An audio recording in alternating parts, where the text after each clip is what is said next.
You have 5 seconds. Aiko, yes or no? Yes.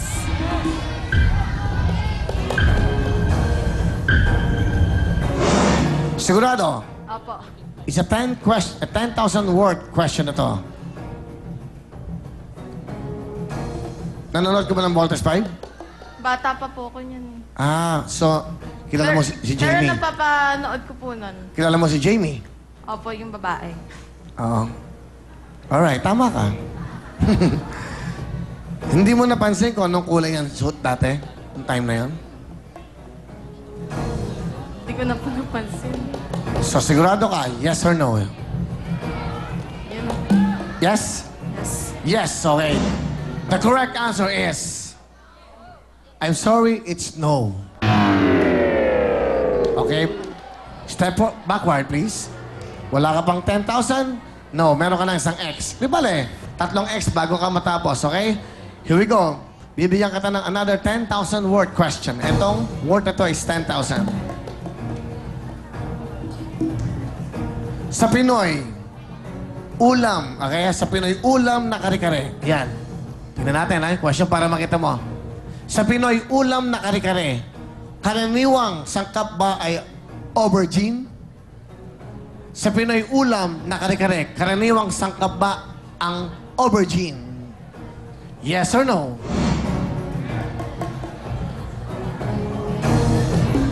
$10,000 ang halaga ng question ito. Pwede nyo sabihin, yes or no?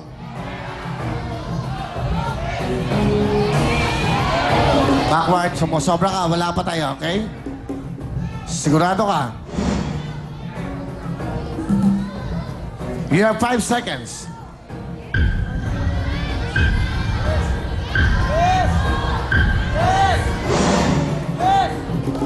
Sigurado ka? Alam mo ba kung anong aubergine? Kanta ni Stevie Wonder, aubergine.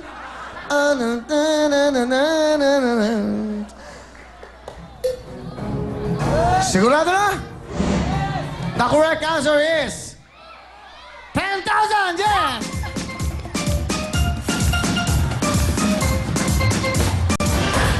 Ang iyong buhay ay maabot, pero dapat laging tama ang sagot. Get the 10,000 pesos. Thank you. Lively, lovely. Wow. Lively, lovely, ha? Okay. Meron ka bang gustong sabihin kay Aiko? Aiko, relax. Stay cool and stay relaxed, okay? Okay. I'm nervous. Alright. Okay, good luck. You have 10,000. Nasa 10,000. In the middle lang. Aiko, good luck sa'yo. Ito na ang next question natin.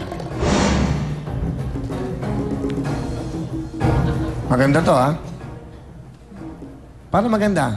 Another 10,000 word question, okay? Ang word ito ay word 10,000, okay? This question, sa pop music. Pop music. Maganda, music. Ang composer ng I Write the Songs ay si Barry Manilow. I write the songs that make the whole world sing. Sa pop music, ang composer ba ng I Write the Songs ay si Barry Manilow? Yes or no? 10,000 yan. You have 5 seconds to decide.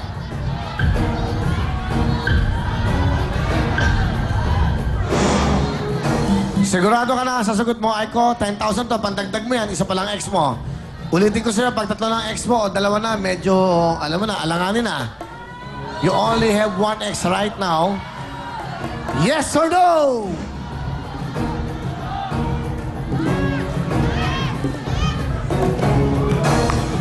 Last na to, 5 seconds. Go!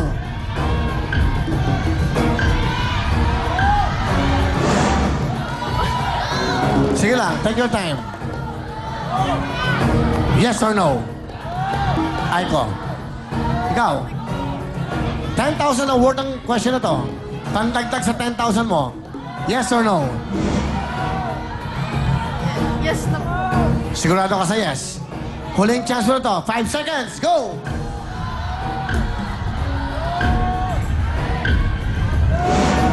Time is up. Palipat-lipat ka, hindi mo sigurado. You have 10,000. The correct answer, yes, it's no. 10,000! Magaling, magaling, magaling. Mega jackpot sana iyong marating. Get the 10,000 pesos. Thank you, lively. Lively, lovely. You have 20,000 cash. In the middle, please. Isa pa lang, ex mo. Galing, ha? Kung ano yung nararamdaman mo. Ito, maganda to. Sige, another 10,000.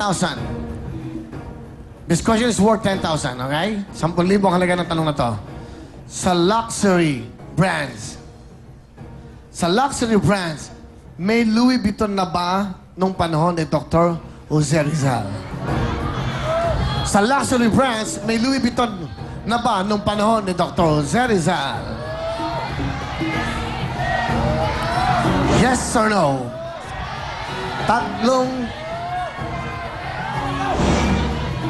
Okay, sorry. 20,000 ang pera mo, another 10,000 to get 30,000. Aiko, tinatanong kita, sa tingin mo ba, may Louis Vuitton na? Nung panahon pa ng ating national hero, Dr. Jose Rizal. This question is worth 10,000, yes or no?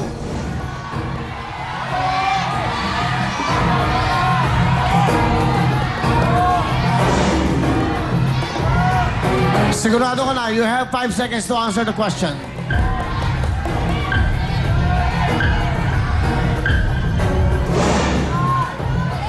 Sigurado? Dapat inaaral natin yan dahil mga paborito yan, mga ladies, Louis Vuitton. Dapat inaalam, kailan ba ito natuklasan? Kailan ba nagkaroon ng Louis Vuitton? Bakit ganito kamahal to? Di ba?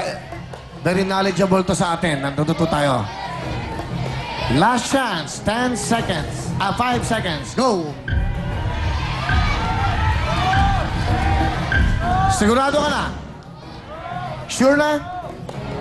Aiko. Sagot mo, yes or no? Yes. Yes.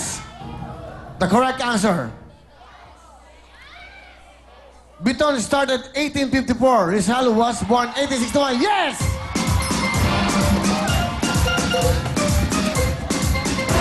Camellia photo at 1,000,000. Galingan ng mapasa iyon na yon. Get another 10,000. In the middle. Galing na Aiko. Meron ka ng worth 30,000. Isa pa lang ex mo. Go, go, go. Here we go. Another 10,000 question. This 10,000 question is important kasi para hindi mo makuha another X, para makapunta ka sa mega jackpot round. Good luck. Here we go. Sa names, sa mga pangalan, ano ang ibig sabihin sa Hebrew ng pangalang Deborah? Sa names, ano ang ibig sabihin sa Hebrew ng pangalang Deborah? Ito ba ay bubuyog? Bubuyog ba to? Yes or no?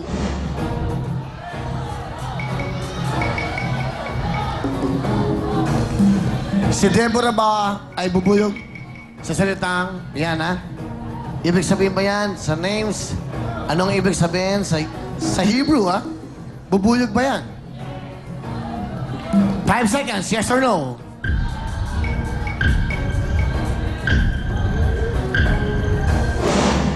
Sigurado ka na sa sagot mo? No? Yes or no? Yes. Yes sa no. Sigurado ka na? No ka? Sa no? Ano gusto mo sabihin? Yes or no? Saan ka? Nakapesto ka sa no. Yes or no? Dito na lang po. Sa no. Sabihin mo, no? No. No. The correct answer is... Yes.